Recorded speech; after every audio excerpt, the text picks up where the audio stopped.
They called her a seductress, a sorceress, a queen who brought empires to their knees. But that's not the story we're telling tonight. Tonight, we return to the woman behind the legend, the last pharaoh of Egypt, the child of dynasties, the master of languages, the strategist who outwitted kings and conquered hearts with more than just beauty. Cleopatra ruled not by myth, but by mind, navigating a world of shifting power, ancient tradition, and dangerous ambition. So settle in, the candles are lit, the Nile is quiet, and as the stars rise over Alexandria, we begin the true story of a woman who defied every limit set before her. This is not just a tale of love and power. It's the slow unraveling of an empire, seen through the eyes of its final ruler. The story of Cleopatra begins now. As we drift further into the past, the candlelight begins to reveal the contours of her origin, not just as a symbol, but as a daughter, a sister, a ruler shaped by inheritance, ambition, and war. To understand Cleopatra the queen, we must first meet Cleopatra the heir, born into a world where power was both a gift and a curse. She was born in the city of Alexandria, a gleaming center of learning and culture perched on the edge of the Mediterranean.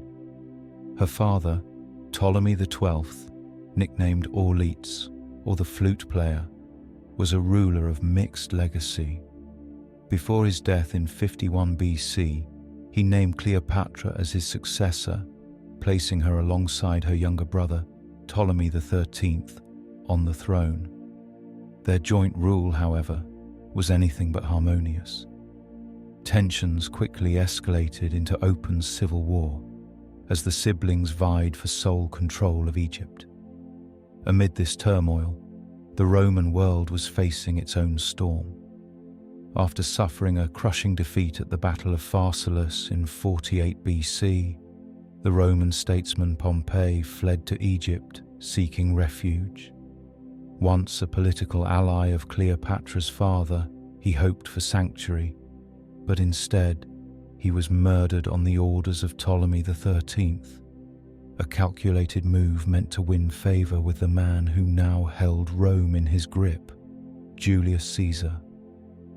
When Caesar arrived in Alexandria and discovered Pompey's fate, he was not impressed. What followed was a dangerous dance of power and persuasion. Cleopatra, ever the strategist, made her way to Caesar in secret, famously smuggling herself into the palace wrapped in a rug or linen sack, depending on the account. It worked. She captured Caesar's attention, not just with her presence, but with her intellect. But diplomacy turned to conflict when Ptolemy XIII's forces laid siege to the palace, trapping both Cleopatra and Caesar inside. Reinforcements eventually broke the siege, and Ptolemy XIII was killed in the ensuing Battle of the Nile. In the aftermath, Caesar re-established order by naming Cleopatra and her youngest brother, Ptolemy XIV, as joint rulers. But his relationship with Cleopatra extended beyond politics. Their alliance deepened into intimacy, and in time, she bore him a son, Ptolemy XV, later known as Caesarion, or Little Caesar. In 46 BC, Cleopatra traveled to Rome with Caesarion and took up residence in one of Caesar's villas, living as a foreign queen in the heart of a republic. Her presence stirred both fascination and resentment among the Roman elite. When Caesar was assassinated 2 years later, chaos followed. Not long after, her co-ruler Ptolemy XIV died suddenly, many believed by poison under Cleopatra's orders. With no remaining obstacle, she named Caesarion her co-regent and prepared for what came next. As Rome fractured into new rivalries, Cleopatra aligned herself with the Second Triumvirate, an uneasy alliance between Octavian, Caesar's adopted heir, Mark Antony, Caesar's trusted general, and Lepidus. Her meeting with Antony in Tarsus in 41 BC would mark the beginning of one of history's most infamous romances. Cleopatra and Antony became political partners and lovers, a bond that produced 3 children and challenged the balance of Roman power. As Antony launched campaigns in the east, Cleopatra supported him with wealth, ships, and troops. Together, they issued the Donations of Alexandria, a grand declaration that awarded their children territories throughout the Roman world. To Octavian, this was treason. He used the event to turn public opinion against Antony, portraying him as a man seduced by a foreign queen and lost to Roman virtue. By 32 BC, war was declared. The final act unfolded swiftly. At the naval battle of Actium in 31 BC, Cleopatra and Antony's forces were defeated. The following year, Octavian invaded Egypt itself. Surrounded and outmaneuvered, Antony took his own life. Cleopatra, left to face the humiliation of capture, chose her own end. Though stories of a venomous asp endure, most historians believe she used poison, quietly and deliberately, to slip away from the world she could no longer rule. Though centuries have passed, Cleopatra's presence never faded. The Romans wrote of her with suspicion, even scorn, painting her as a manipulative temptress in their poetry and histories. But the artists of the Renaissance and Baroque periods reimagined her through paintings, operas, and sculpture as both a tragic heroine and a powerful icon. And in the centuries that followed, her image transformed again.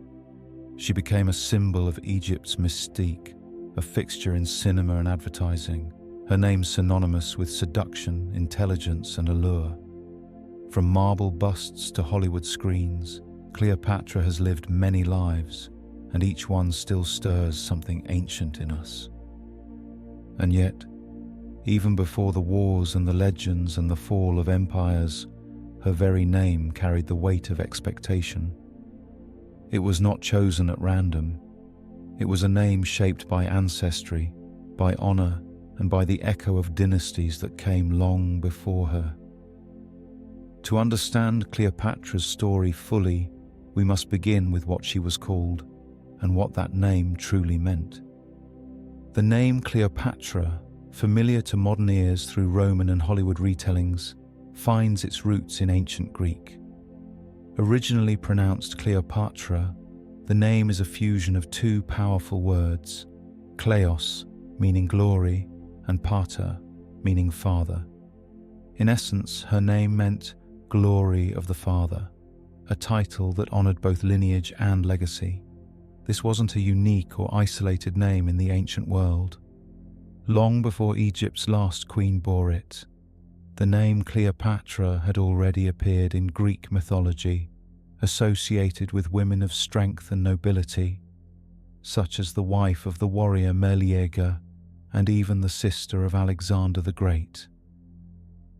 The name entered the royal bloodline of Egypt through a political union when Ptolemy V, an earlier ruler of the Ptolemaic dynasty, married Cleopatra I Sera, a Seleucid princess from a rival Hellenistic house.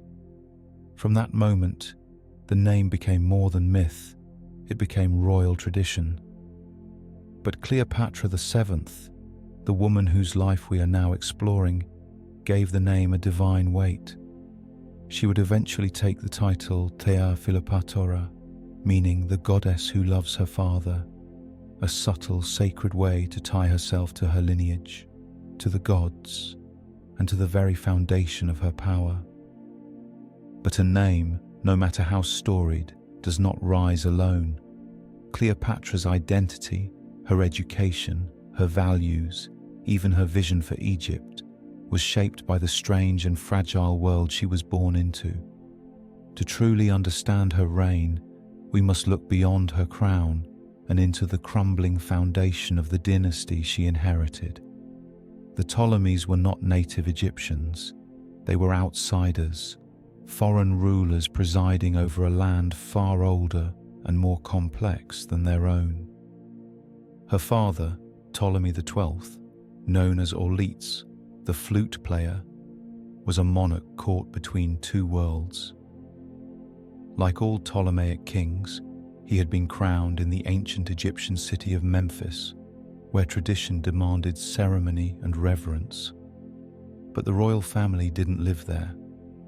They resided in Alexandria, the coastal jewel founded by Alexander the Great, a city built for Greek minds and Mediterranean ambition. The Ptolemies embraced Hellenistic life, spoke Greek, and ruled Egypt from a distance, governing but never truly integrating. Most of Cleopatra's ancestors refused to even learn the Egyptian language. They saw themselves as Greek monarchs ruling a conquered land, not as pharaohs born of its soil. Cleopatra was different. From a young age, she broke from the script. By adulthood, she could speak not just Greek and Egyptian, but a cascade of other tongues, languages spoken across North Africa and the Near East. According to later accounts, she could communicate in Ethiopian, the dialect of the desert-dwelling troglodytes, as well as Aramaic or Hebrew, Arabic, Median, Parthian, and perhaps even Latin. Though her Roman contemporaries preferred to speak with her in Greek, the fact that she could address them in their own language speaks volumes. Her linguistic gifts weren't just scholarly, they were strategic. They reflected a deeper ambition: to reunite and reclaim the outer territories once held by her ancestors, and to be seen not just as a ruler, but as a woman of the world. But the world she entered was already unraveling.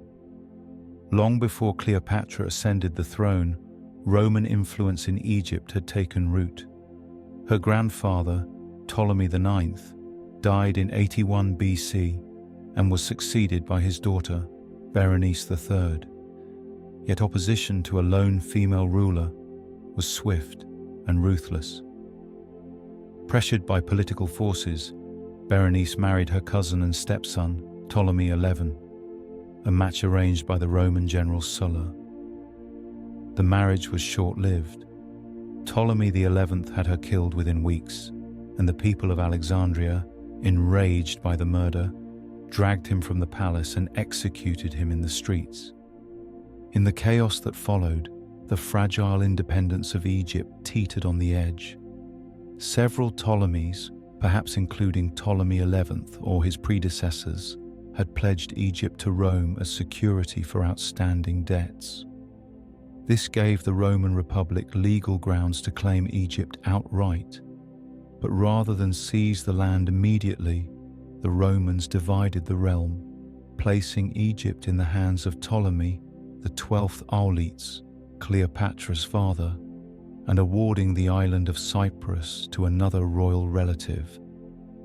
These were not acts of generosity, but of control. Egypt had become a pawn on the Roman board, and Cleopatra would be born into this delicate game of thrones, where every move had consequences, and the wrong alliance could bring an empire to its knees. And so the stage was set, an empire fraying at the edges, a dynasty weakened by betrayal, debt, and foreign influence.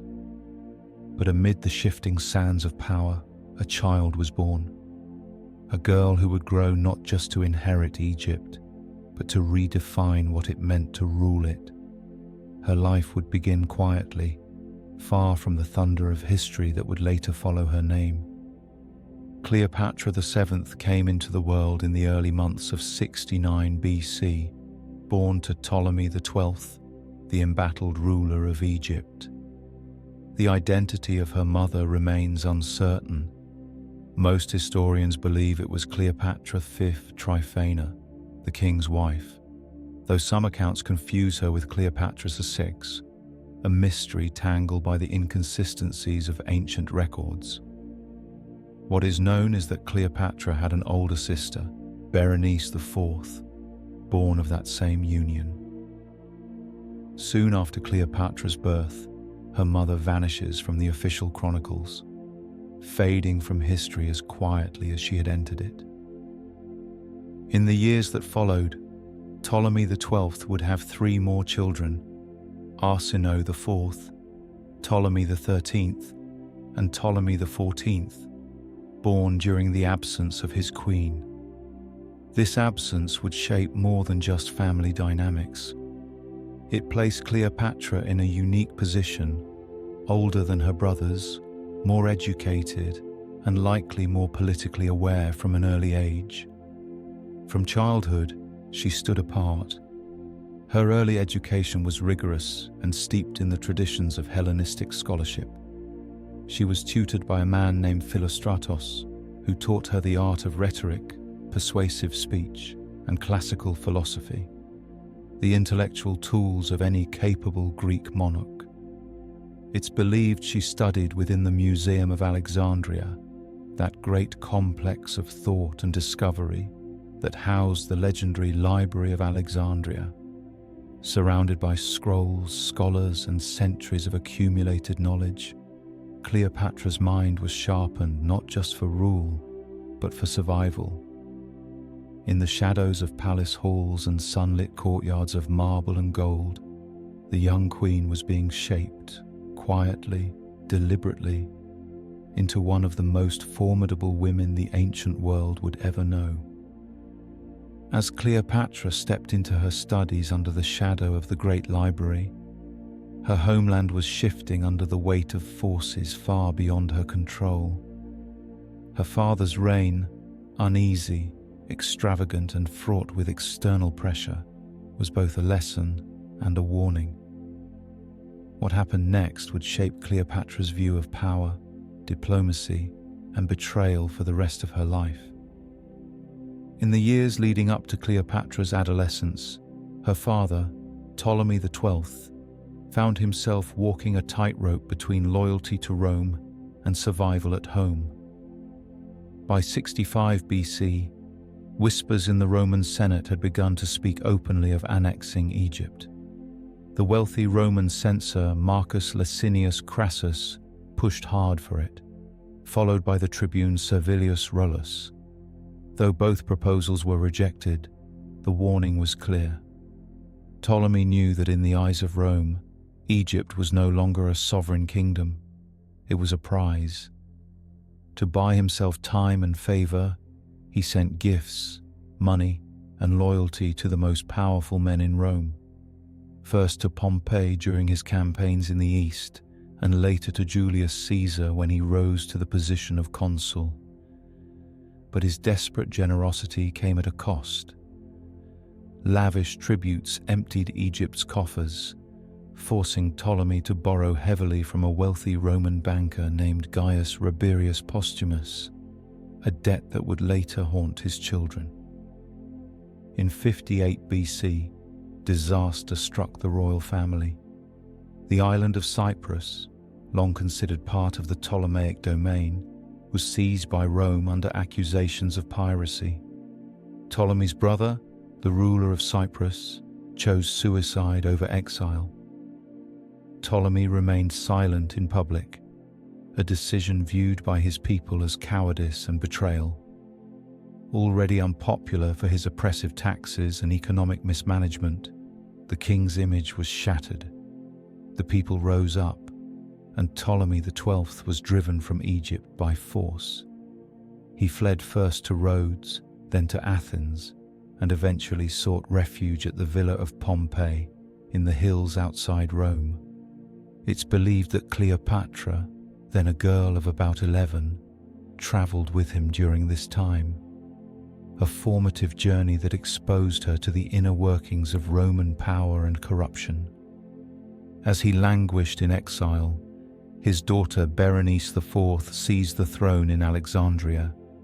She sent an embassy to Rome to plead her case and legitimize her rule. But Ptolemy, determined to reclaim what he had lost, resorted to bloodshed.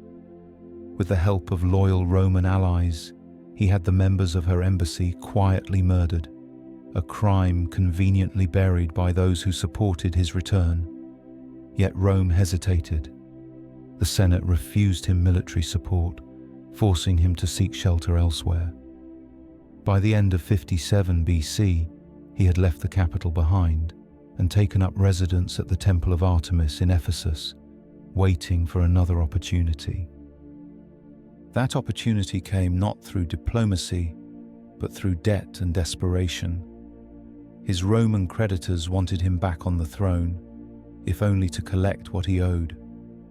Pompey persuaded Aulus Gabinius, the governor of Roman Syria, to invade Egypt in exchange for an enormous bribe, 10,000 talents of silver. The campaign was illegal, but ambition won out. Gabinius led his troops through Hasmonean Judea in 55 BC, aided by Hyrcanus II and his advisor Antipater, the father of the future king Herod, who supplied provisions to the invading force. Among Gabinius's officers was a young cavalry commander named Mark Antony, who reportedly distinguished himself not only on the battlefield, but by showing restraint and humanity during the conquest. He is said to have prevented the slaughter of civilians at Pelusium and ensured that the body of Berenice's slain husband was granted a proper burial. Cleopatra, then just 14, was likely among the retinue. In later years, Antony would claim that it was during this campaign that he first fell under her spell.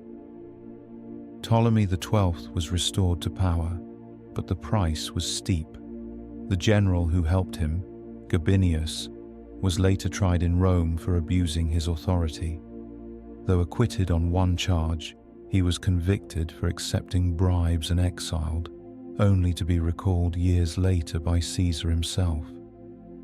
In his place, Crassus was named governor of Syria and given an extended command over Egypt, but he died soon after in battle against the Parthians. Back in Alexandria, Ptolemy's vengeance was swift. Berenice IV and her supporters were executed, their wealth confiscated. The streets were patrolled by Gabinius's leftover troops, foreign mercenaries who behaved more like warlords than peacekeepers. His financier, Rabirius, was installed as head of Egypt's treasury and quickly drained the kingdom's remaining resources, triggering such outrage that his life was threatened and he was forced to return to Rome under guard. And yet, despite the instability and corruption, Ptolemy XII attempted to solidify his legacy. He commissioned great temples, including continued work on the Temple of Edfu and new constructions at Dendera. More importantly, he prepared for succession. In 52 BC, an inscription at the Temple of Hathor recorded a significant event. Cleopatra was officially named co-regent alongside her father. She was just 17 years old. When Ptolemy died a few years later, his debt, both political and financial, was passed down to his heirs. Cleopatra and her younger brother Ptolemy XIII would inherit not only a kingdom, but all the consequences of his rule. And so, as her father's reign came to its final, faltering breath, Cleopatra stood on the edge of a throne weighted by debt, disorder, and distrust. She had watched his fall. She had witnessed the games of Roman power. And now, with her father's death, the crown passed to her. Not just by blood, but by a destiny that had long been unfolding. Sometime before the spring of 51 BC, Ptolemy XII died, leaving Cleopatra, still in her late teens, to inherit a kingdom on the brink. Her first recorded act as queen was deeply symbolic. A ceremonial journey to Hermonthis, near Thebes, where she installed a new Bukis bull, a sacred animal believed to carry the living spirit of the god Montu. It was a gesture that reached beyond politics. an intentional act of legitimacy, aligning her with Egypt's ancient religious traditions and asserting her right to rule not just in name, but in spirit. But ceremony could not shield her from crisis. The Nile's floods, so essential to life in Egypt, had failed. Famine took root in the dry soil, while lawlessness festered in the streets. The Gabiniani, those foreign Roman soldiers left behind by Gabinius years earlier, had become a law unto themselves. No longer bound by command, they now roamed Egypt as mercenaries, thugs, and would-be kingmakers. On top of all this, Cleopatra inherited her father's massive debt, a staggering 17.5 million drachmas owed to the Roman Republic. The throne had passed to her, but with it came the weight of broken systems, foreign soldiers, and foreign creditors. In 50 BC, as tensions escalated across the Roman world, the proconsul of Syria, Marcus Calpurnius Bibulus, sent his two eldest sons to Egypt. Their mission was likely a desperate attempt to recruit the Gabiniani for Rome's fight against the Parthians. But the mission ended in disaster. The Roman envoys were tortured and murdered, most likely by Gabiniani forces operating with the quiet support of officials within Cleopatra's own court. Seeking to preserve peace, Cleopatra delivered the killers to Bibulus, only to be reprimanded. He returned the prisoners and scolded her for overstepping Roman jurisdiction, reminding her that only the Senate had the right to pass judgment. The message was clear. Even when she tried to play by their rules, Rome would remind her of her place. By late summer of that same year, the official language of Egypt's court began to change. Documents began naming Cleopatra as sole ruler. Though she had likely entered a ceremonial marriage with her younger brother, Ptolemy XIII, following the Ptolemaic tradition of sibling unions, she had sidelined him politically. This practice of royal sibling marriage, though abhorrent to the Greeks, had long been accepted in Egyptian dynasties and had become standard among the Ptolemies since the time of Ptolemy II and Arsinoe II. Whether out of custom or necessity, Cleopatra followed suit, but by 51 BC, she was taking steps to rule without him. Ptolemy XIII, however, was not a passive figurehead. Though still a boy, he was surrounded by ambitious men eager to seize power through him.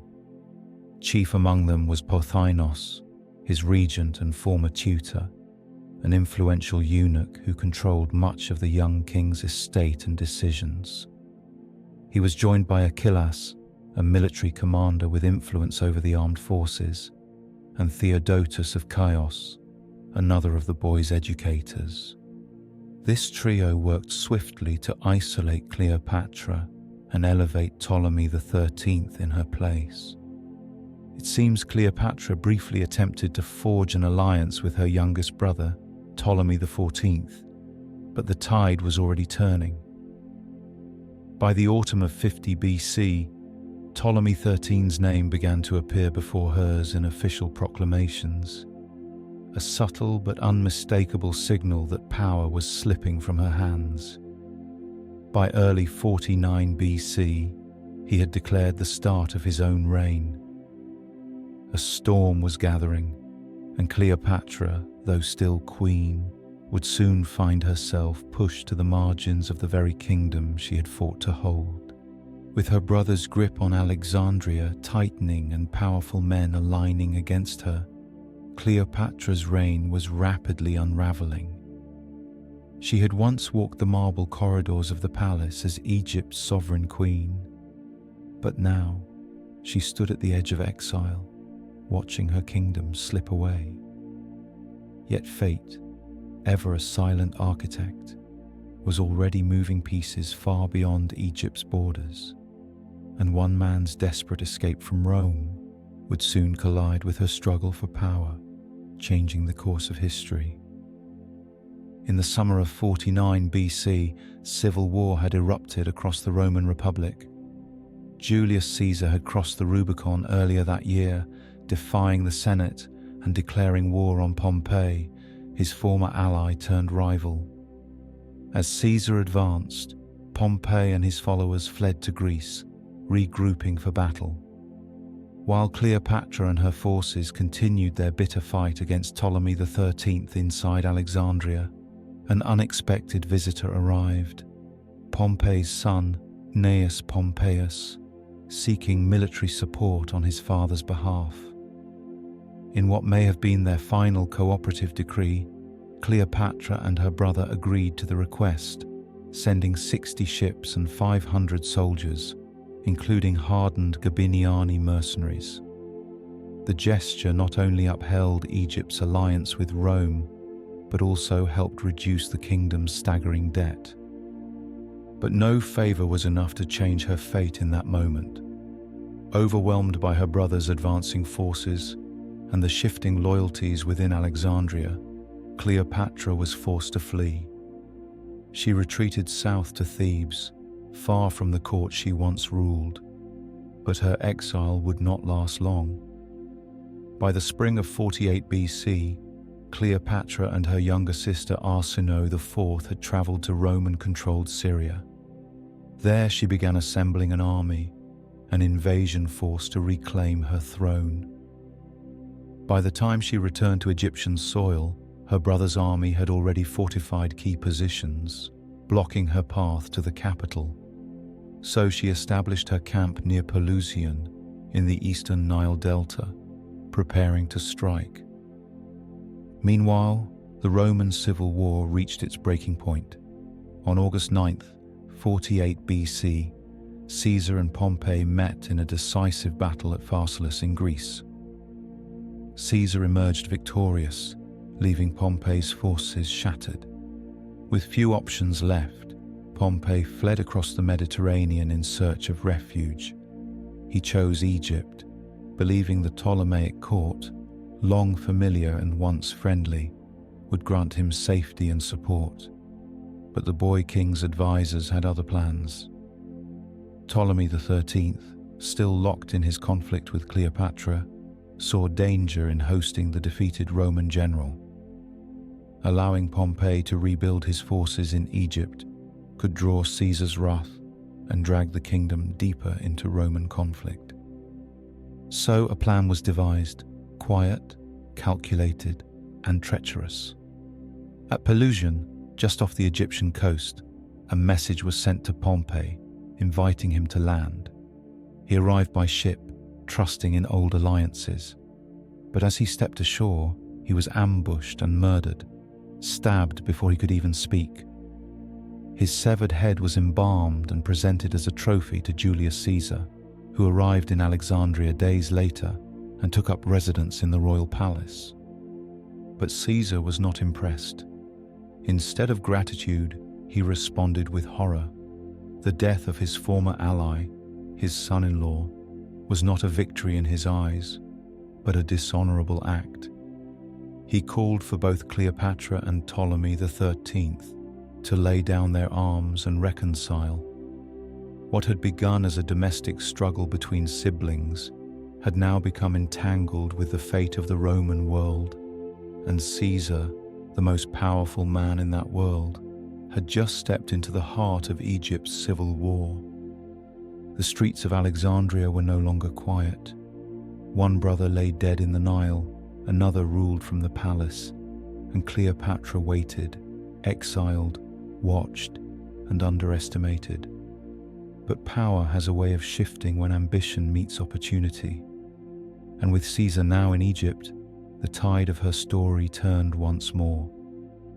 What began as a civil war between siblings was about to become an affair that would ripple across empires.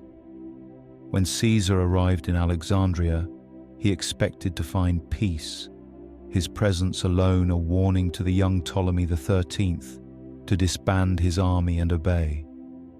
But the boy king, backed by his war-hardened advisors, defied that command and marched into the city at the head of his troops. Cleopatra, sensing the moment had come, first tried diplomacy. She sent envoys. But when whispers reached her that Caesar had a fondness for royalty and intellect alike, she decided to meet him in person. Some say she entered the palace cloaked in mystery and elegance. Others, like Plutarch, claimed she was smuggled in, bound in linen like a precious gift. However she arrived, she left an impression that would change both their lives. Cleopatra captivated Caesar, not only with her beauty, but with her mind. She spoke as an equal, played the game of power like a seasoned ruler, and reignited in Caesar the thrill of something more than politics. When Ptolemy XIII discovered his sister was consorting with the Roman general inside the palace walls, he tried to rally the people of Alexandria into a frenzy. But Caesar, ever the orator, calmed the crowd and made his position clear. He summoned both Cleopatra and Ptolemy before the Alexandrian assembly and revealed the will of their late father, a declaration naming them joint heirs to the throne. It was a masterstroke, politically sound, legally grounded, and impossible to ignore. To neutralize further threats, Caesar proposed that their two younger siblings, Arsinoe IV and Ptolemy XIV, rule together over Cyprus. It was a calculated move, meant to contain potential rivals while appeasing Egyptians still bitter over Rome's earlier annexation of the island. But Ptolemy XIII's advisors were not fooled. They saw which way the scales had tipped and feared that Cleopatra would rise again. So they acted. The eunuch Pothinos, Achillas the general, and others conspired to strike first. Achillas led the charge, bringing thousands of troops, including the Gabiniani, against Caesar's small force. In response, Caesar had Pothinos executed. Arsinoe IV, meanwhile, escaped and joined Achillas, but quickly turned against him. She had her tutor Ganymedes kill Achillas and take over as commander. With cunning, Ganymedes tricked Caesar into requesting Ptolemy XIII's presence as a neutral negotiator, only for the boy king to join Arsinoe's army. Caesar and Cleopatra, now trapped together in the palace, found themselves under siege. The standoff lasted into the next year. From January to March of 47 BC, the pair remained besieged until reinforcements arrived, led by Mithridates of Pergamon and Antipater the Idumean. As the relief force advanced, Ptolemy XIII and Arsinoe retreated to the Nile. There, in a final clash, Caesar's army attacked. In a moment of panic, Ptolemy tried to escape by boat, but the vessel capsized. He drowned in the cold waters, his reign ending not with triumph, but with silence. Ganymedes likely died in the battle, and years later, Theodotus, another conspirator, was hunted down and executed by Brutus. Arsinoe IV, captured and paraded in Caesar's Roman triumph, was later exiled to a temple in Ephesus. Cleopatra, now pregnant, remained in Alexandria, her presence absent from Rome's brutal theatre.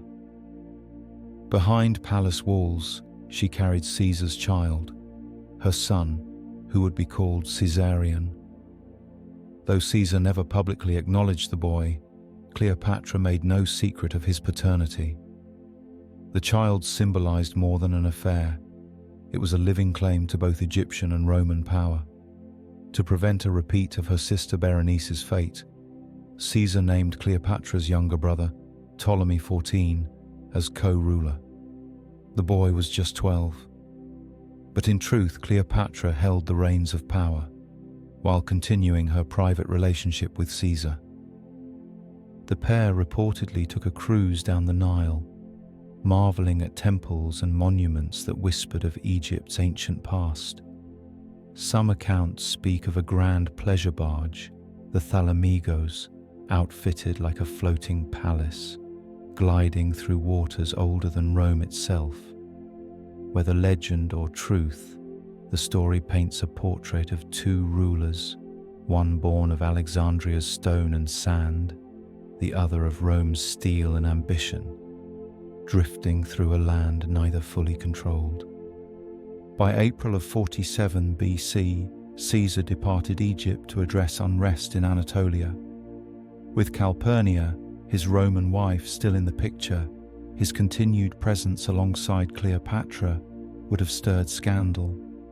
Before leaving, he stationed Roman legions in Egypt, both to protect Cleopatra's fragile rule and to keep watch over her expanding influence. Later that year, Cleopatra gave birth to Caesarion, possibly on June 23rd. Despite the child's birth, Caesar remained silent, leaving Cleopatra to claim the truth alone. In 46 BC, she and her young brother traveled to Rome.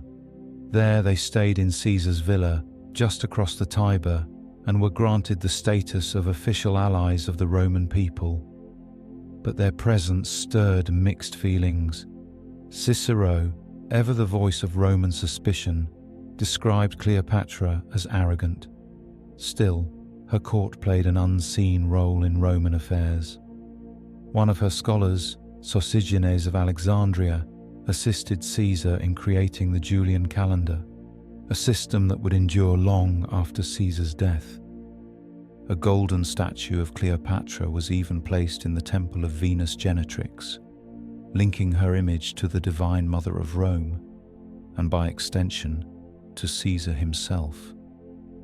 This quiet symbolism would not go unnoticed. Her influence may have reached even further.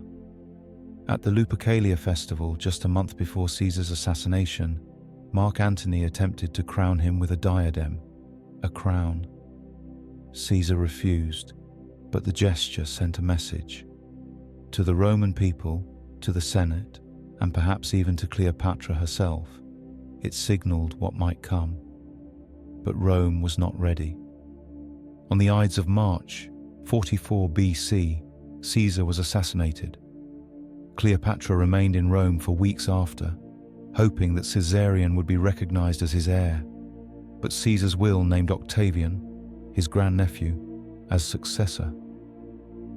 Around this same time, Cleopatra left Rome and returned to Egypt, her hopes dashed. Some sources suggest she may have been pregnant with a second child, but if so, the pregnancy ended in loss. A few months later, Ptolemy XIV, her last remaining sibling, died, likely poisoned. Cleopatra made her next move clear. She declared Caesarion her co-ruler. The dynasty would now rest in the hands of a queen and her Roman son. Caesar was gone. The man who had once held the fate of both Rome and Egypt in his hands was now a memory carved in marble and whispered in betrayal. But Cleopatra remained, a queen without her protector, a mother with a child who bore the blood of Rome, but none of its recognition. The world once again shifted beneath her feet, and in the power vacuum left behind, new players rose, and old wounds reopened. In 43 BC, Rome fractured once more. Three men rose to the top of the collapsing republic: Octavian, Caesar's ambitious heir; Mark Antony, the general who had stood at Caesar's side; and Lepidus, a powerful but sidelined politician. Together they formed the Second Triumvirate, a brutal alliance sworn to avenge Caesar's death and restore order to a crumbling empire. Each man was granted sweeping power for 5 years, and with it came blood. Rome's streets ran red as enemies of the triumvirs were hunted down, executed, or erased.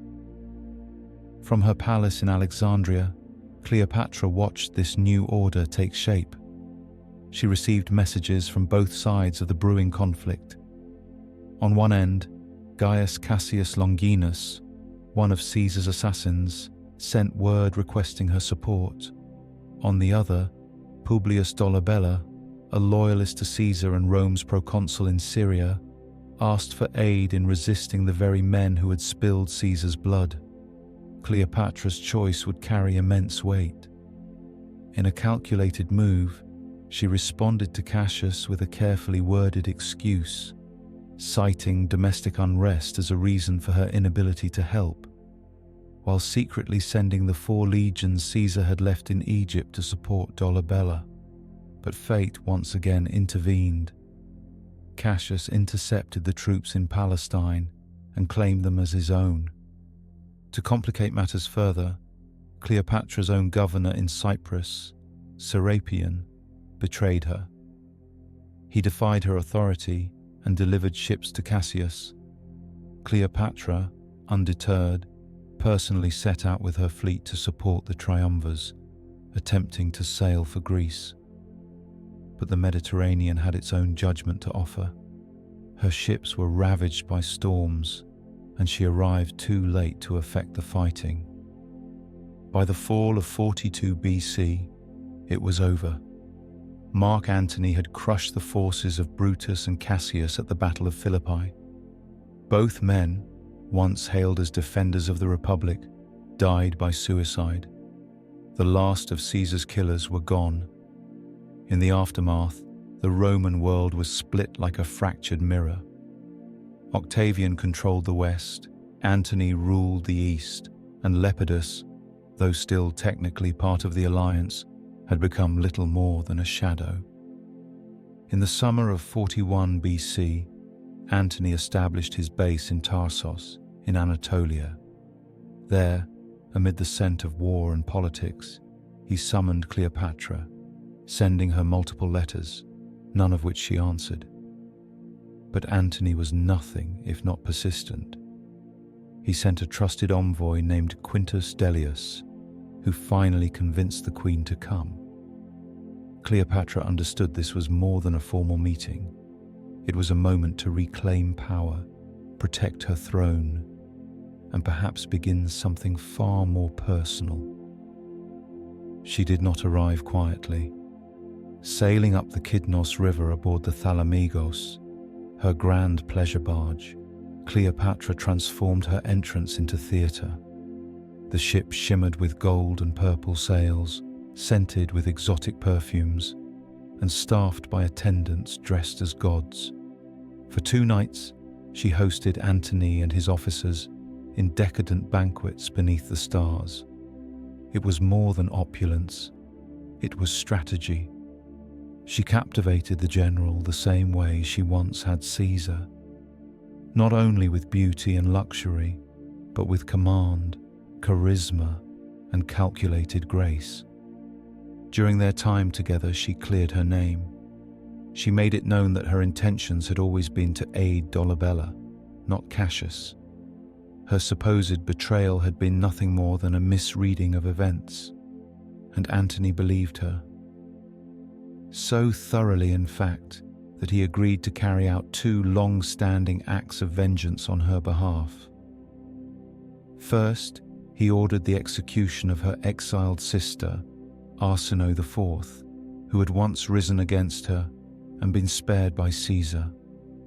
She was dragged from the sanctuary of the Temple of Artemis in Ephesus and killed. Second, he handed over Serapion, the governor who had turned traitor, for Cleopatra to deal with personally. What had begun as a political reckoning in Tarsos was quickly becoming something else. Cleopatra had once again proven that her greatest weapon was not an army, but herself. And now she had the full attention and allegiance of the most powerful man in the East. What began in Tarsos as a political meeting wrapped in pageantry soon bloomed into something far more complicated. Cleopatra had already captivated one Roman giant. Now, with Caesar gone and Antony ascendant, she saw a new opportunity, not just to protect her throne, but to expand her reach, reclaim lost lands, and forge a new legacy that could rival even the ones Caesar had promised. After their theatrical encounter in Tarsos, Cleopatra invited Mark Antony to visit Egypt, He accepted, and by November of 41 BC, he arrived in Alexandria, not as a conqueror with legions, but as an honored guest. The people welcomed him warmly, remembering his role in restoring Ptolemy XII to power years earlier. Unlike Caesar, Antony did not arrive with occupation forces. He came alone, and the city responded with hospitality and awe. In Alexandria, Antony fell effortlessly into the luxurious life of the Ptolemaic court. The same opulence he had glimpsed aboard Cleopatra's barge was now his daily reality: lavish feasts, endless comforts, and a queen who knew exactly how to surround him with beauty, ceremony, and subtle persuasion. While he indulged in Egypt's charms, his generals, most notably Publius Ventidius Bassus, were still fighting Rome's battles, driving the Parthians out of Syria and Anatolia. But Cleopatra's intentions ran deeper than romance. She chose Antony as the father of her future heirs with precision. After Caesar's death, Antony was the most powerful Roman alive, and as a triumvir, he had the authority to restore former Ptolemaic territories to her rule. During their time together that winter, he began doing just that. By November 38 BC, Egypt had reclaimed both Cilicia and Cyprus. The formal handover may have occurred later, but the roots of that political exchange were planted in the intimacy they shared in Alexandria. By the spring of 40 BC, Antony departed Egypt for Syria, where his forces were struggling. His governor there had been defeated, and the Parthians, emboldened, were on the rise.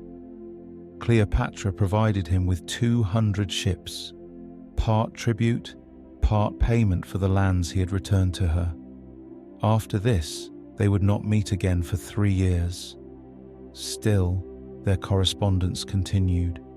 Some believe Cleopatra even had spies within his camp, and by the end of that same year, she had given birth to twins, a boy named Alexander Helios, and a girl, Cleopatra Selene II. Antony acknowledged them as his children. Their names, Sun and Moon, were symbols of cosmic power, and perhaps a signal that Cleopatra hoped Antony would follow in the footsteps of Alexander the Great by launching his own eastern conquests. But events back in Rome had taken a sharp turn. Antony's wife, Fulvia, had launched a war against Octavian, hoping to secure sole control of the Republic for her husband. Alongside Antony's brother, she raised armies, but their rebellion failed. Besieged at Perugia and later exiled, Fulvia died in Greece, alone, defeated. Her death paved the way for reconciliation between Octavian and Antony. At the city of Brundisium, they reached a fragile agreement. Antony would retain control over Rome's eastern territories, while Octavian held the west. As part of the deal, Antony married Octavian's sister, Octavia, a woman who now stood as Cleopatra's most direct Roman rival. Meanwhile, the queen remained in Alexandria, unshaken in her rule. Her position in Egypt was secure, and her attention turned to regional politics. That same winter, she hosted an unexpected visitor, Herod of Judea. Fleeing a volatile uprising, Herod sought refuge in her court after his brother was captured and executed. Cleopatra offered him aid and even considered giving him command. But Herod declined. He continued on to Rome, where Octavian and Antony named him King of Judea, placing him by extension in conflict with Cleopatra's own ambitions. His kingdom included former Ptolemaic territories that she had long sought to reclaim. Despite Antony's new Roman marriage, Cleopatra's influence had not waned. In 37 BC, with the second triumvirate set to expire, Octavia brokered a renewal of power between her husband and Octavian at Tarentum.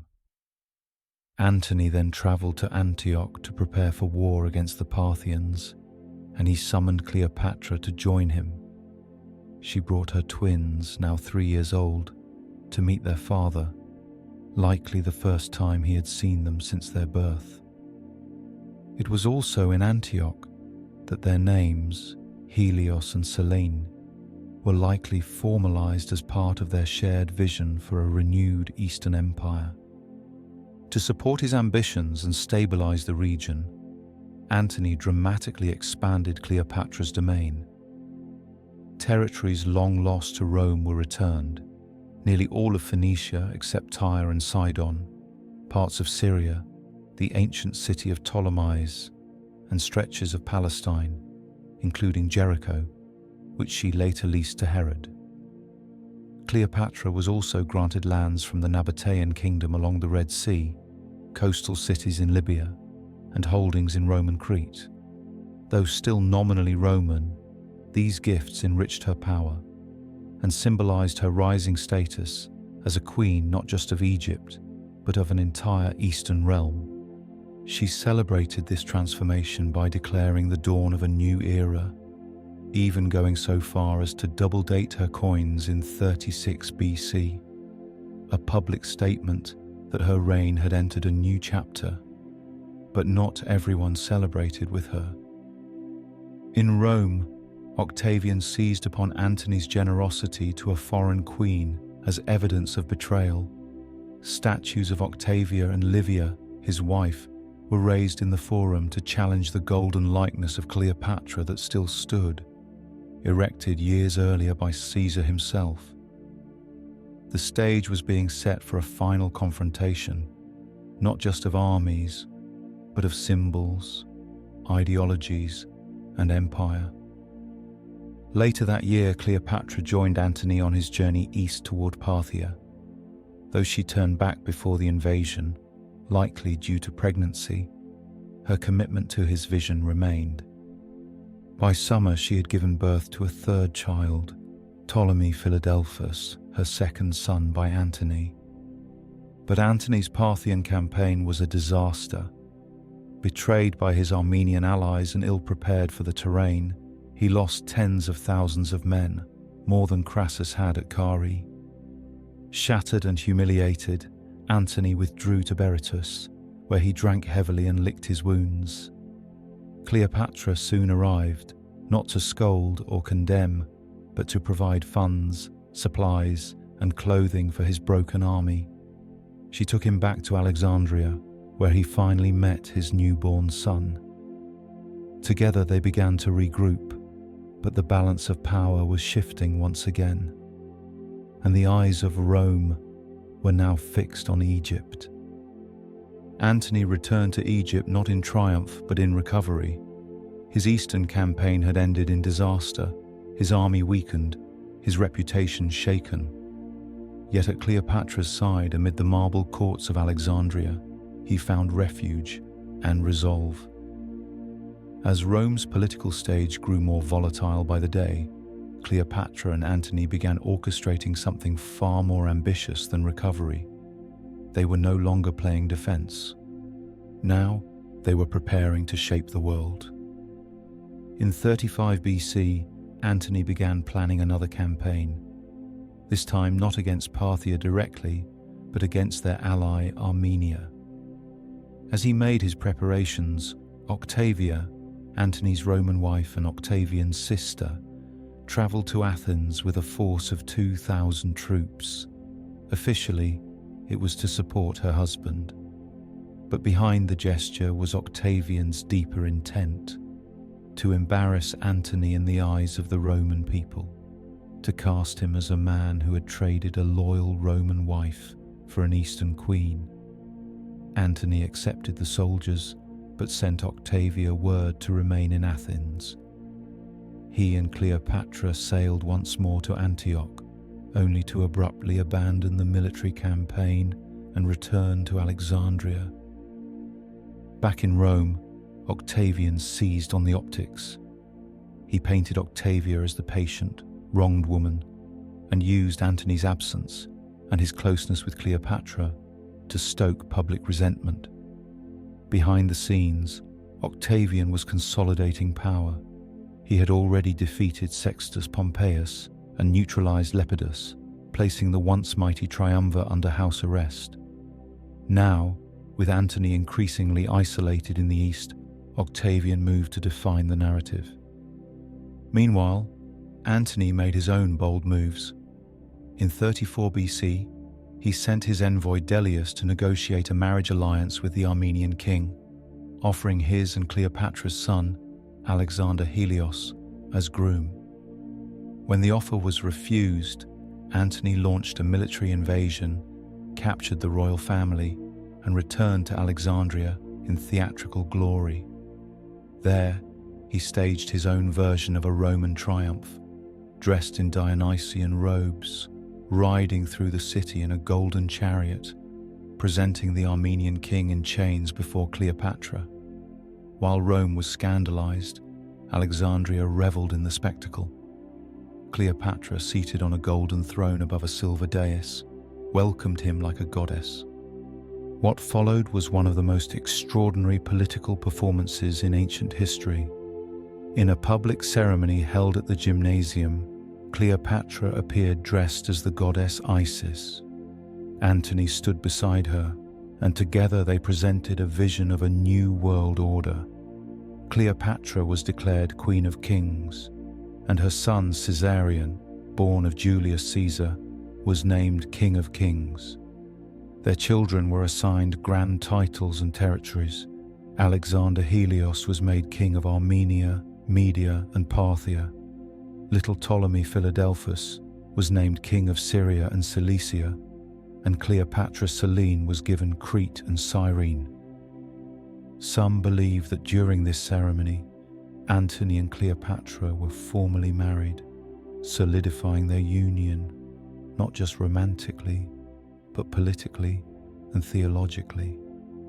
Antony sent a request to the Roman Senate to ratify these new royal appointments, now remembered as the Donations of Alexandria. The consuls at the time, still loyal to Antony, suppressed the report to prevent public backlash. But Octavian already had what he needed. Word of the ceremony spread quickly, fuel for his growing propaganda war. He cast Antony as a man bewitched, a Roman general lost to the enchantments of an Eastern temptress. He accused Cleopatra of sorcery, of manipulating Antony to betray his homeland. Rumors spread that she had melted a priceless pearl in vinegar, drinking it as a show of wealth and arrogance. Even the charge that Antony had stolen books from the library of Pergamum to replenish Alexandria's collection was fabricated and repeated, anything to turn Rome's wrath against the queen. The war of images, symbols, and rumors grew bitter. Cleopatra was likened to Helen of Troy, a woman whose beauty brought ruin. Rome began to whisper that Antony had abandoned the Republic for a crown, and that he intended to place Caesarion, not Octavian, as Caesar's rightful heir. And yet, in Alexandria, Cleopatra ruled with unshaken resolve. In early 33 BC, a papyrus was signed granting tax exemptions in her name, likely countersigned by the queen herself, with the words ginestoi in Greek, meaning make it happen, or so be it. A simple word, scribbled in her own hand, echoing across time. This act, like so many others, was part of a queen's quiet defiance. As Rome prepared for its final civil war, Cleopatra was not merely Antony's consort. She was a sovereign, a strategist, and a mother of kings. And the stage was now set for the final stand between two worlds. Cleopatra's dreams were expanding. With lands reclaimed, heirs named, and divine titles bestowed, she and Antony stood at the height of their shared power. But empires, like tides, are never still.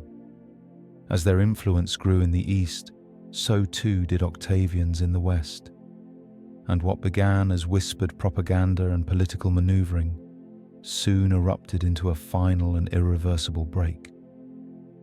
The stage for the last great war of the Republic had been set, and at its heart stood a queen. On the first day of his consulship in 33 BC, Octavian stood before the Roman Senate and launched a full assault, not with swords, but with words. He accused Antony of betraying Roman values, of surrendering his will to an Eastern queen, and of plotting to carve out a foreign kingdom from the bones of the Republic. In return, Antony struck his own blow, publicly declaring Caesarion, Cleopatra's son by Julius Caesar, as Caesar's rightful heir. The lines were now drawn in ink and blood. That same year, with tensions reaching a boiling point, Antony and Cleopatra withdrew to Ephesus, rallying ships and allies. Cleopatra contributed 200 vessels, nearly a quarter of Antony's total naval force, but the alliance was already fracturing from within. Some of Antony's Roman supporters urged him to distance himself from Cleopatra, fearing the damage Octavian's propaganda had already done. But Cleopatra refused to step aside, and Antony stood by her. Her money funded the war, her fleet gave it teeth, and her kingdom was now as entangled in this war as Rome itself. By spring of 32 BC, they moved to Athens. There, Cleopatra persuaded Antony to officially divorce Octavia, an act that would not only enrage Octavian, but provide him with political ammunition. At Cleopatra's urging, Antony's will, kept under sacred protection by Rome's Vestal Virgins, was seized by Octavian in a brazen violation of custom. The contents, some real, some spun for effect, shocked the Roman people. It named Caesarion as heir. It suggested Alexandria, not Rome, should become the new capital. And it revealed Antony wished to be buried alongside Cleopatra, not in Roman soil. To Octavian, it was the final proof he needed. With public opinion in hand, Octavian declared war, not on Antony, but on Cleopatra. Framed as a conflict to protect Rome from a foreign monarch, it gave him the legal pretext to unleash his legions. Cleopatra and Antony, meanwhile, were still gathering forces. Though they had more ships than Octavian, many of their crews were untrained, drawn from merchant ranks and local recruits. Octavian's navy, commanded by his brilliant Admiral Agrippa, was smaller, but professional, disciplined, and deadly. Cleopatra urged Antony to remain focused on defending Egypt. He wanted to cross the Adriatic and confront Octavian on Italian soil, but her strategy prevailed. They set up winter quarters in Patrae, then moved to Actium on the western coast of Greece. But their alliances began to crumble. Herod, still bitter from earlier disputes, stayed away. The Nabatean king withdrew his support. Skirmishes were lost. More dangerously, defections began, key allies abandoning their cause to join Octavian. Despite the warnings, Cleopatra insisted on a naval engagement. She feared that allowing Octavian's fleet to reach Egyptian waters would doom them. On the morning of September 2nd, 31 BC, the final battle began. Antony's ships, massive and heavily armed, faced off against Octavian's leaner, faster vessels. At the rear of the formation was Cleopatra, commanding 60 ships aboard her flagship, the Antonias, its purple sails unmistakable. It is believed Antony's commanders placed her fleet there to keep her involvement contained. But Cleopatra had her own plan. Antony had ordered his ships to carry sails, a controversial move in naval combat, intended for retreat or pursuit. As the battle intensified, Cleopatra used those sails. She cut through the fray, slipping past the heart of the fighting and fleeing toward the open sea. Some would later call it cowardice. Others, strategy, but either way, she was gone.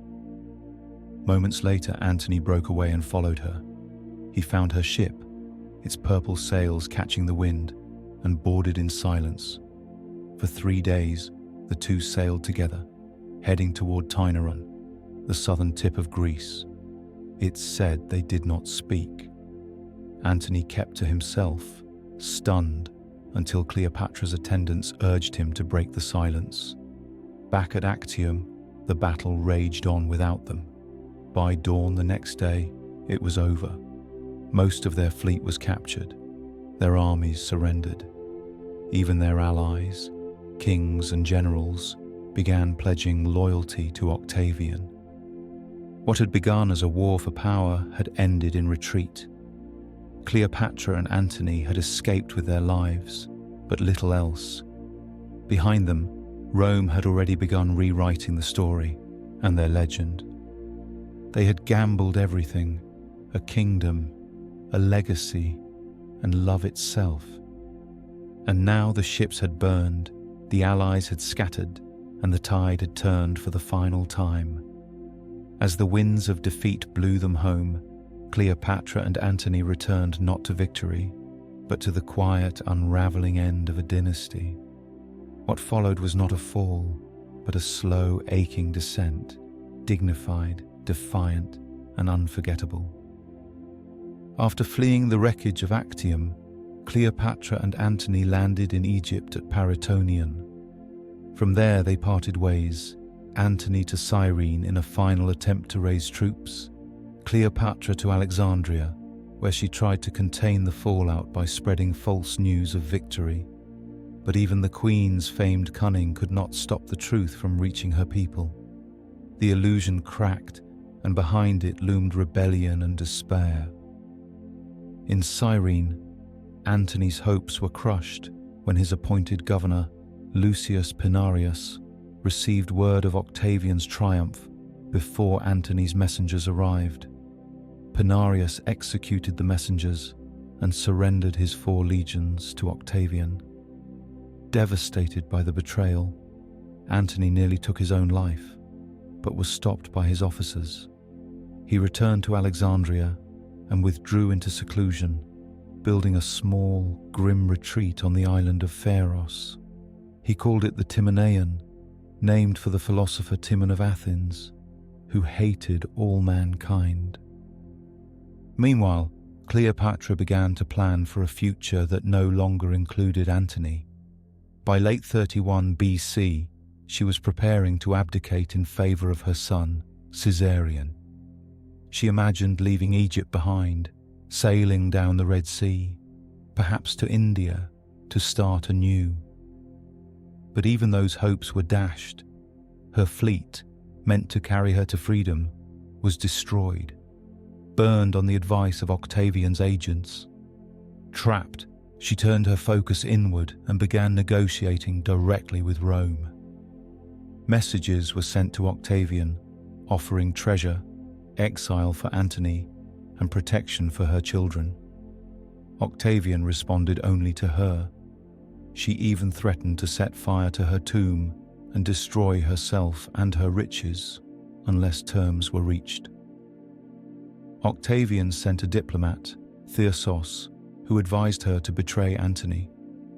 When Antony discovered the suggestion, he had Thyrsos publicly flogged and sent back with nothing.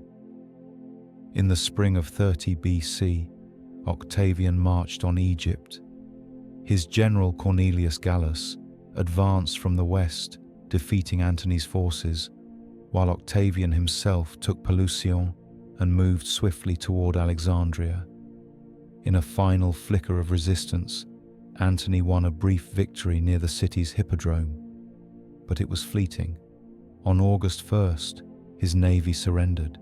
His cavalry defected. The war was over.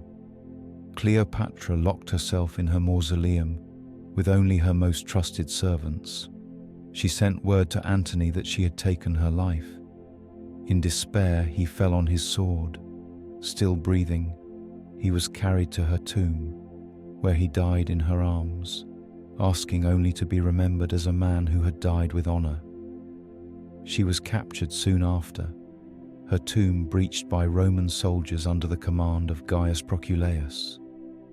Octavian allowed her to bury Antony with royal dignity, but the end was near. Octavian entered the palace and took control. Cleopatra's surviving children were seized. When she was brought before Octavian, she is said to have told him flatly, "I will not be led in a triumph." The words, preserved in ancient Greek, were clear. She would not be paraded through Roman streets as a conquered queen.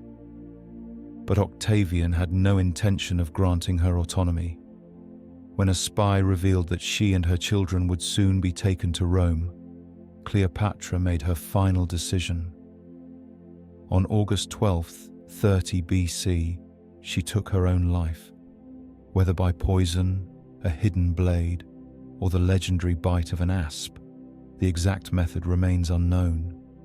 What is known is that she died on her terms, unbroken, unbowed, and alongside her two most loyal attendants, Iris and Charmian, who died with her.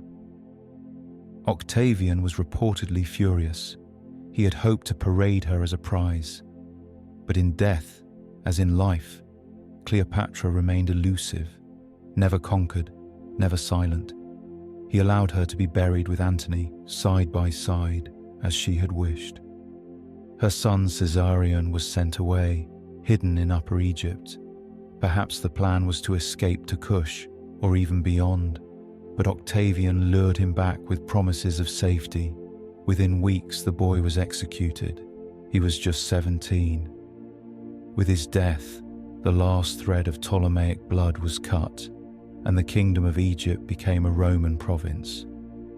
Octavian returned to Rome, and in 27 BC was given the name Augustus. With it, the Republic ended, and the empire began. Cleopatra's death marked the end of the Hellenistic world and the dawn of Roman supremacy. But her legacy did not fade. She lived on in stone and scroll, in myth and memory.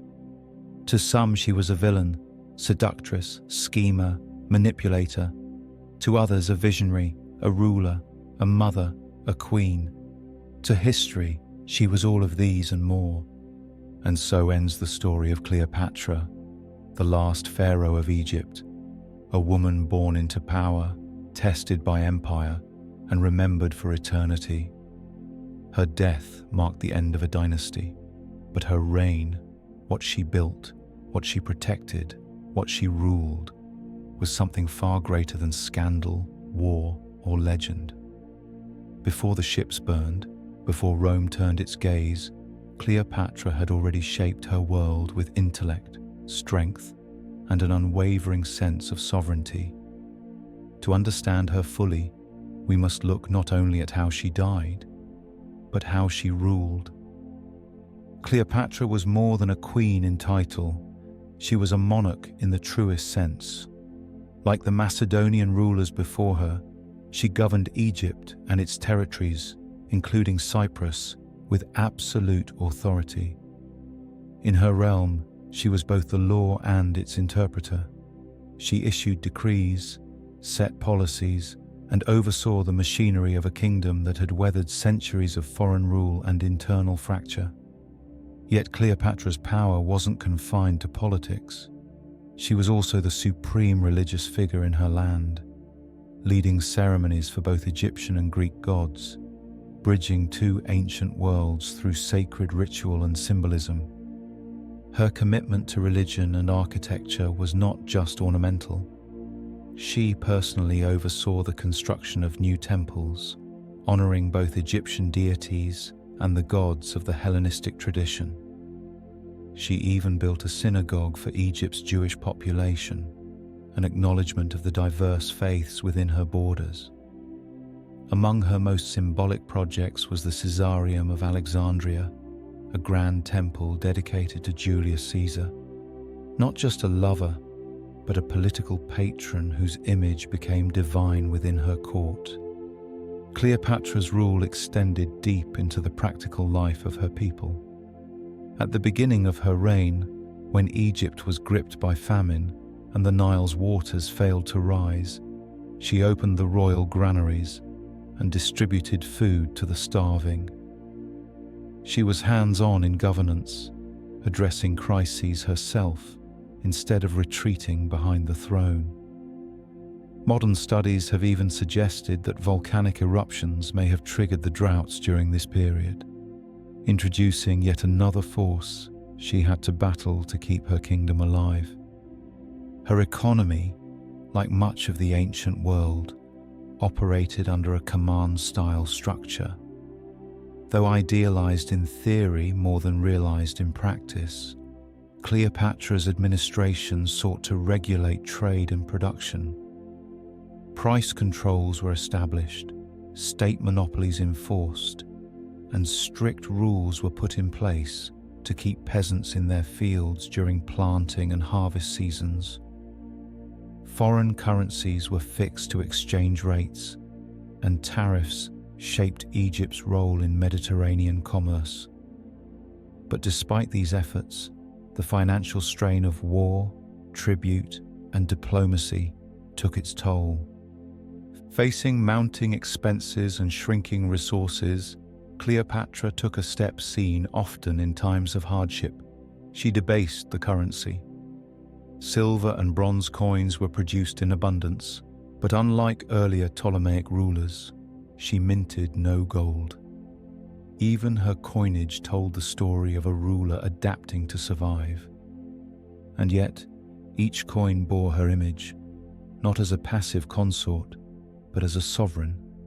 Crowned in a royal diadem, her profile was strong, intentional, and unmistakably regal. The reverse bore her title in Greek, Basilises Cleopatras, Queen Cleopatra. Beneath the name, an eagle stood atop a thunderbolt, a symbol not of fragility, but of divine force and enduring power. This was the kingdom she ruled, one of complexity, hardship, and ambition, a place where gods and grain, temples and taxes, war and wisdom were all held together by the will of a single woman, Egypt's last pharaoh. Her kingdom was gone, her dynasty shattered. Yet Cleopatra's legacy did not vanish with the fall of Alexandria or the extinguishing of the last royal flame.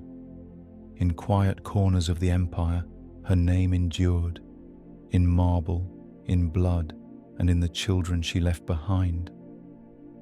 Though Rome had conquered her body, it could not erase her line. After Cleopatra's death, her three surviving children, Cleopatra Selina, Alexander Helios, and Ptolemy Philadelphus, were taken from Egypt and brought to Rome.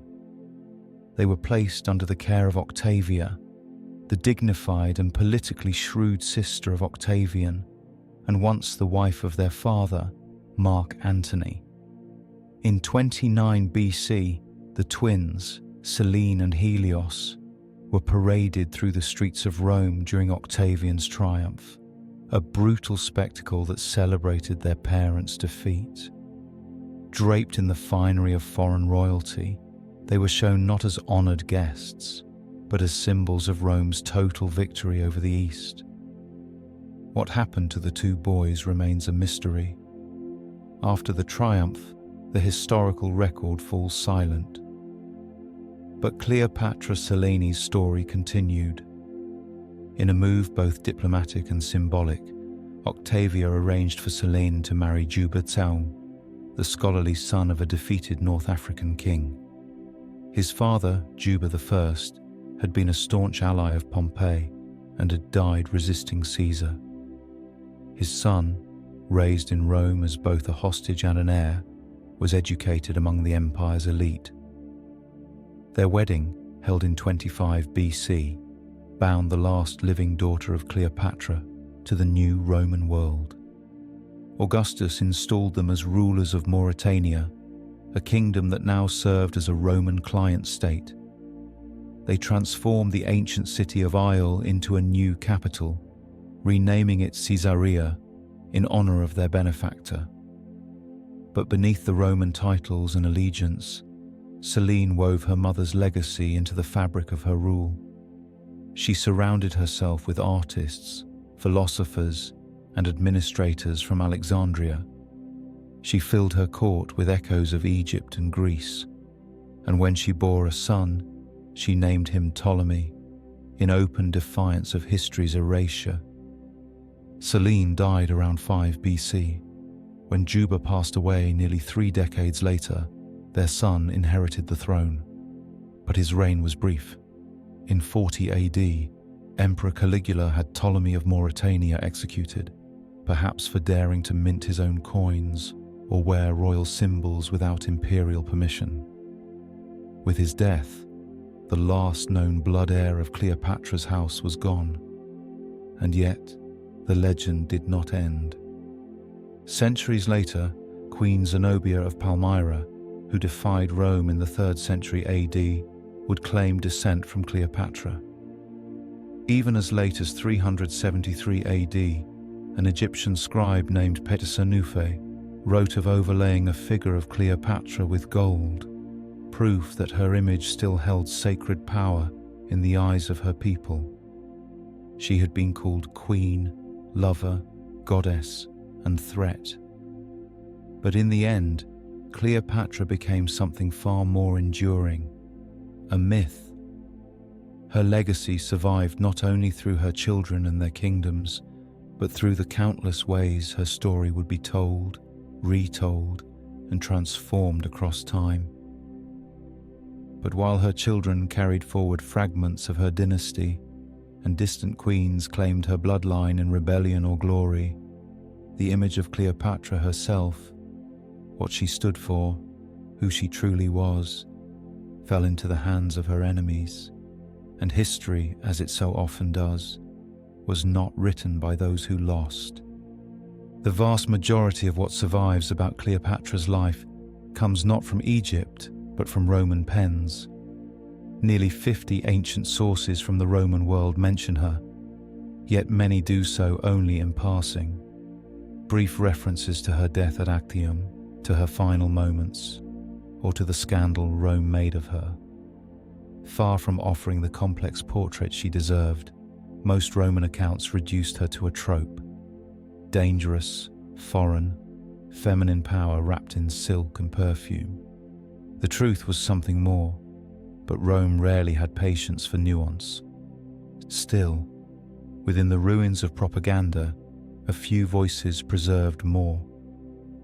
The most detailed surviving account of Cleopatra's life comes not from her own time, but from the pen of Plutarch, a Greek biographer writing in the 1st century AD, nearly 100 years after her death. Though distant from her life, Plutarch had access to sources now lost, people like Philotas of Amphissa, who had walked the halls of the Ptolemaic palace, Olympos, Cleopatra's personal physician, and Quintus Dellius, a trusted confidant of Antony and Cleopatra both. His life of Antonius, though framed largely around her Roman lover, remains our most vivid surviving window into Cleopatra's world. Josephus, the Jewish Roman historian, also gives glimpses of Cleopatra through the lens of her diplomatic tensions with Herod the Great. But his account leans heavily on the writings of Nicholas of Damascus, Cleopatra's children's tutor, who later served Herod and likely favored his perspective. Still, it remains a valuable record, however biased. Cassius Dio, writing in the early 3rd century, offered a sweeping history that included Cleopatra's reign, though his understanding of the intricacies of Hellenistic Egypt was limited. Even so, his Roman history offers continuity, tracing the unraveling of a dynasty from Rome's distant vantage. Other Roman writers, Cicero, Strabo, Velleius, Pliny the Elder, Valerius Maximus, and Appian, mention Cleopatra only sparingly. Cicero, who knew her personally, was deeply dismissive. His writings reflect discomfort with her intellect, power, and presence. For the Augustan poets, Virgil, Horace, Ovid, and Propertius, she became a symbol to be weaponized. Virgil cast her as a villainous queen undone by fate. Horace, more approving of her end, saw her suicide as noble, redemptive even. These portrayals filtered into medieval thought and literature, with Geoffrey Chaucer repeating the same narrative, that Cleopatra's death was an act of courage, but her life one of temptation. It is from these filtered accounts that so much of her myth has been drawn.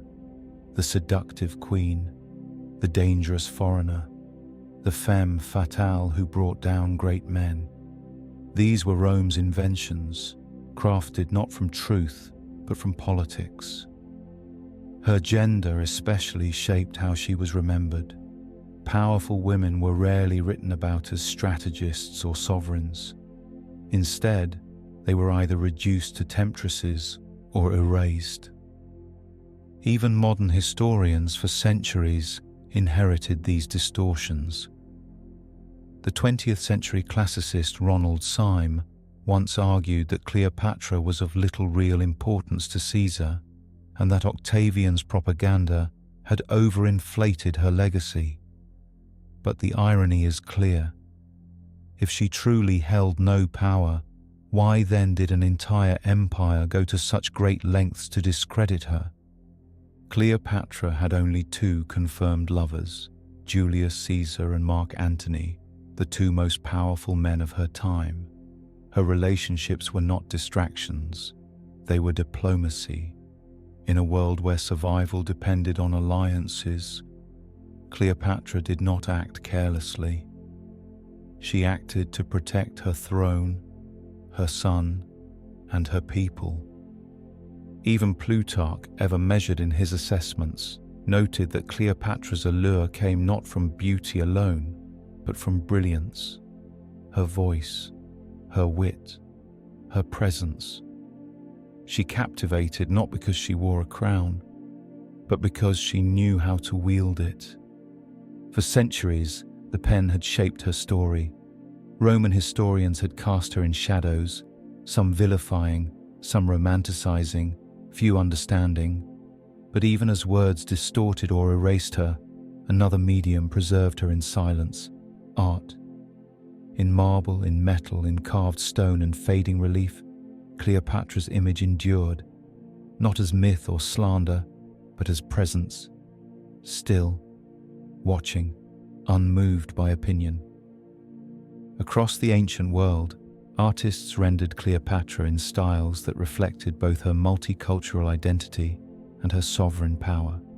Egyptian, Hellenistic Greek, and Roman traditions all attempted to capture her likeness. Surviving depictions include statues, busts, relief carvings, and coinage, each offering a glimpse not just of her appearance, but of how she chose to be seen. Some of the most striking representations appear on her coins, clearly bearing her diadem, her signature hairstyle, and an eagle perched atop a thunderbolt, a royal emblem of power. These were not mere symbols of vanity. They were political tools, distributed across her empire to assert legitimacy, to declare continuity with her Ptolemaic forebears, and to remind the world who ruled the Nile. Outside of Egypt, her likeness took on new forms. One of the most extraordinary tributes to her was a gilded bronze statue, once housed inside the Temple of Venus Genetrix in Rome, a temple erected by Julius Caesar himself. There, beside the image of a goddess, stood the likeness of Cleopatra, placed by Caesar's hand. It was the first time in Roman history that a living person had been honored in such a way. The statue remained standing for centuries, surviving even the rule of Augustus, who chose not to erase this particular memory of her, perhaps out of respect for Caesar's legacy, or perhaps because her presence, even in bronze, could not so easily be undone. Elsewhere in Rome, along the Via Cassia near the tomb of Nero, a life-sized Roman-style statue was discovered, believed to represent Cleopatra. Today it resides in the Museo Pio Clementino of the Vatican Museums. According to Plutarch, while public statues of Mark Antony were destroyed after his defeat, Cleopatra's were spared. One of her close allies, Archibius, is said to have paid Augustus a staggering 2,000 talents to protect her image from destruction. And it worked. Her marble likeness remained standing, even in the heart of the empire that had taken her crown. Perhaps the most debated of these depictions is the Esquilin Venus, a Roman or Hellenistic Egyptian statue unearthed in 1874 on Rome's Esquilin Hill. Scholars have long questioned whether this figure, often identified as Venus or Aphrodite, is actually Cleopatra. The diadem on her head, the cobra at her feet, the stylized features, these clues point toward the queen. Some argue against the theory, noting the figure's nudity and difference in facial structure from other portraits. Yet others point to Cleopatra's own choices. She portrayed herself as Isis in Egyptian sculptures and as Venus Aphrodite on coinage. When she met Mark Antony at Tarsus, she dressed not as a queen, but as the goddess of love. Whether the Esquilin Venus is her or not, the debate itself speaks volumes. Cleopatra's identity was never one thing, it was many: goddess and ruler, mother and monarch, Greek and Egyptian, mortal and myth. Though art and literature have kept her image alive, etched in marble, stamped on coinage, and woven into legend, Cleopatra's origins have long been a subject of fascination. Who was she before the crown? What blood ran through her veins? And did the queen who ruled the Nile truly belong to Egypt, Greece, or somewhere in between? Cleopatra belonged to the Ptolemaic dynasty, a Macedonian Greek family that had ruled Egypt since the days of Alexander the Great. Her lineage traced back through centuries of conquest and court intrigue, anchored by two of Alexander's most powerful generals, Ptolemy I Soter, founder of the Ptolemaic kingdom, and Seleucus I Nicator, who established the vast Seleucid Empire. Both men were not just companions of Alexander, they were architects of empires, and through them, Cleopatra inherited not just a throne, but a legacy of ambition and power. Her paternal ancestry is well documented, woven tightly into the elite networks of the Greek-speaking Hellenistic world. But her maternal lineage remains more uncertain. Most scholars presume her mother was Cleopatra V Tryphena, sister wife of Ptolemy XII and mother of Berenice IV. If so, then Cleopatra was born of royal blood on both sides, a product of generations of inbreeding designed to preserve dynastic purity. Yet the fragmented historical record leaves room for speculation, leading to centuries of debate over her true ethnicity.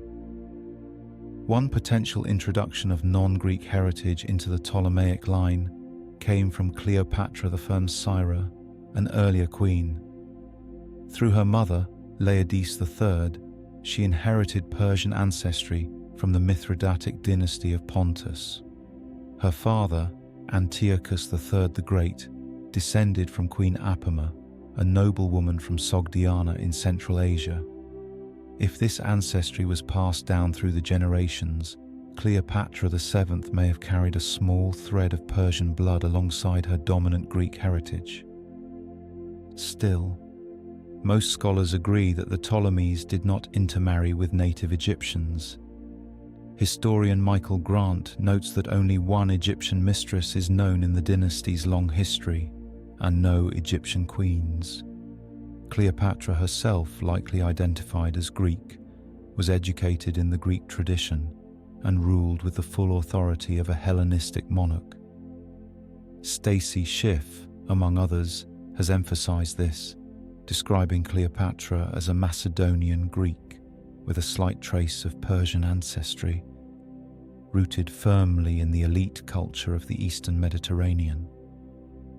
There have been fringe theories over the years, speculations that her mother may have been Egyptian, or that she descended from priestly families in Memphis. These remain largely unsupported by the evidence. Scholar Dwayne W. Roller acknowledged such possibilities, but ultimately concluded that Cleopatra viewed her Greek identity as central to her reign.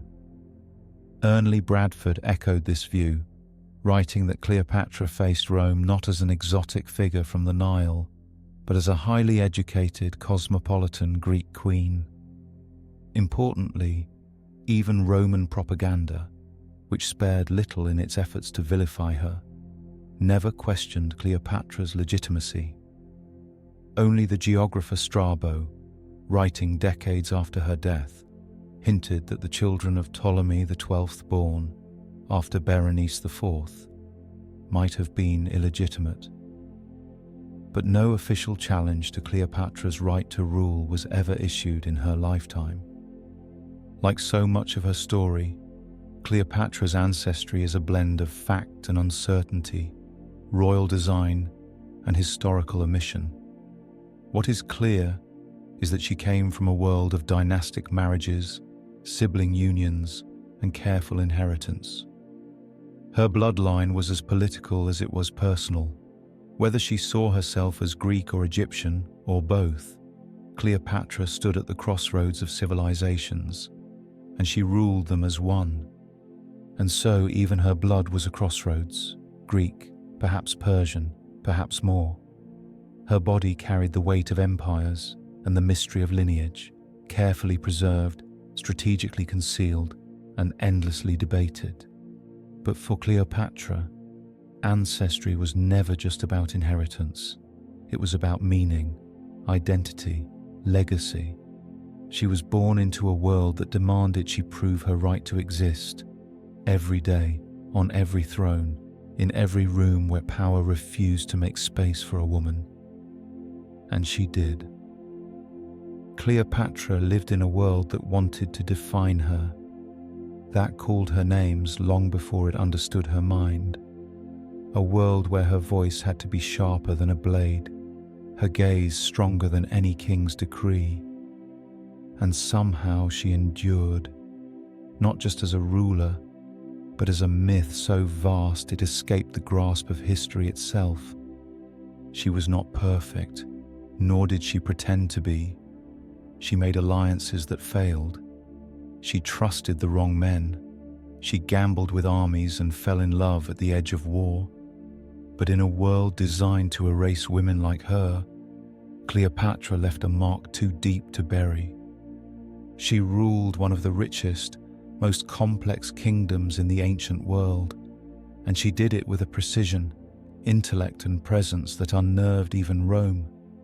She navigated famine and flood, palace intrigue and foreign invasion, all while mothering children, building temples, mastering languages, and directing the politics of East and West. She was called Pharaoh, strategist, lover, seductress, witch, queen. But she was also the last of her line, the last to speak for a culture that had once built pyramids and calculated the stars while Rome was still just dust and iron, the last to rule Egypt before the age of emperors. And yet she never truly vanished, because Cleopatra does not live in the past. She lives in the tension between history and legend, in every figure who is misjudged because of their strength, in every leader who refuses to be silenced, in every woman who dares to hold power, not with apology, but with command. Her name, spoken still, carved into temples, written into myths, is not just a record of what was, it's a reminder of what is possible. So as the candlelight fades and the stars return to the Nile, remember this: Cleopatra's story didn't end with a snake or a sword or a Roman triumph. It ended with memory, with endurance, with the quiet, unshakable fact that a single voice, when wielded with will and wisdom, can echo across thousands of years. She was not just Egypt's last queen, she was history's first lesson. That greatness, in any form, will never go quietly. Sleep now beneath the weight of her stars.